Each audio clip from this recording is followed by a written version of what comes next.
I did a video the other day and I picked open my first Yale deadlock, and it was this one. Tricky lock to pick because the lever's sat right on top of the cam. But it was my first Yale and I managed to get it open. And then lo and behold, I'll come across another Yale. They're like public transport, ain't they? You don't get one for ages, then they all seem to come along together. This one works nice. Has a bitting on the key. Completely different inside to that one. So we're going to have a go at getting this one open.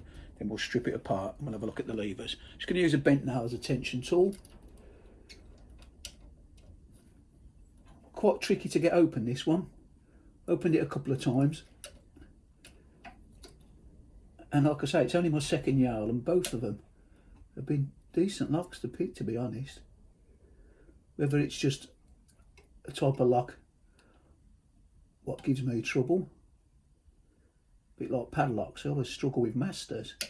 So other people might find these quite easy to open, but like I say, I don't. Went into a false gate then, see that move? We're all locked up now. Start again. Now to get this one open, you have to just touch the three levers up at the back really slightly. Go too high, you won't get it open. And we'll see why when we open it up and look at the levers.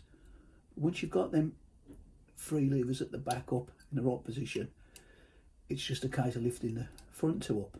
But the front two have got the false gates, so you've got to go past them when you're lifting them up. So when you get to the front, you need to drop your tension off and try to push the levers past those false gates. Easier said than done. Again, see, false gate. So third time lucky.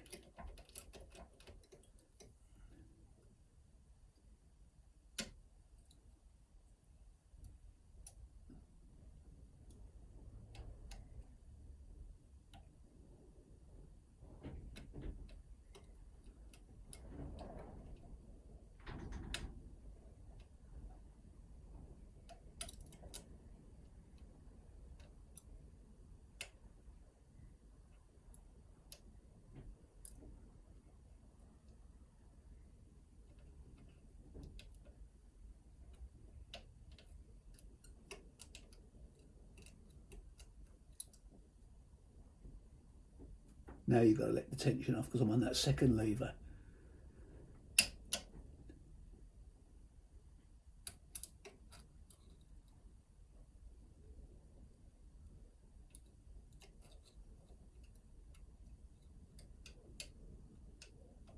And we got him. So yeah, that is one tricky little lock to pick. So what we'll do now is we'll have a quick look at the levers. Now to get this outer casing off, we've just got to get a screwdriver underneath and just flick him up, and then with another screwdriver you need to do the same at the back. So we'll push that over a little bit like that, and then we'll get to the back one, and then it should flip off. There you go. So that's the outer casing off. Then we can get to the levers.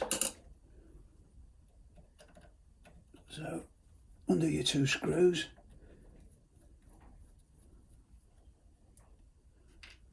So yeah, these Yales are certainly giving me a bit of a fight.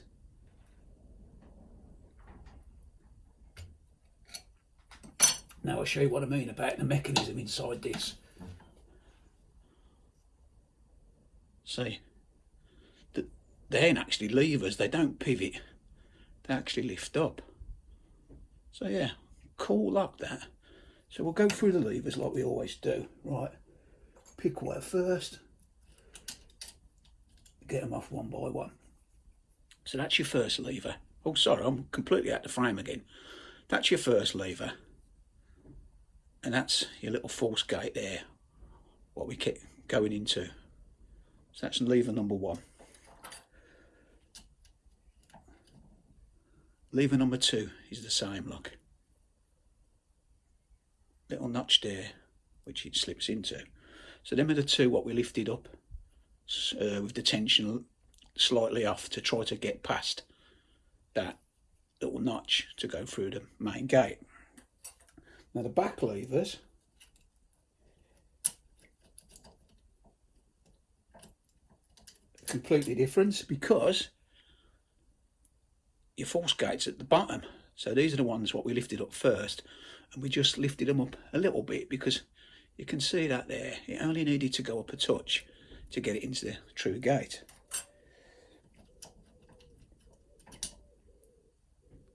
The same with that one. And the same with your last one. So the back three levers just needed touching up slightly, and then your first two levers at the front needed to go up high to get past the false notches. And that's your bolt and your curtain inside. So yeah, that's another Yale 5-lever. I don't know if you class them as a lever because, like I say, they don't actually lever, they move up and down. But anyway, that's a Yale, I'm going to call it a 5-lever deadlock picked.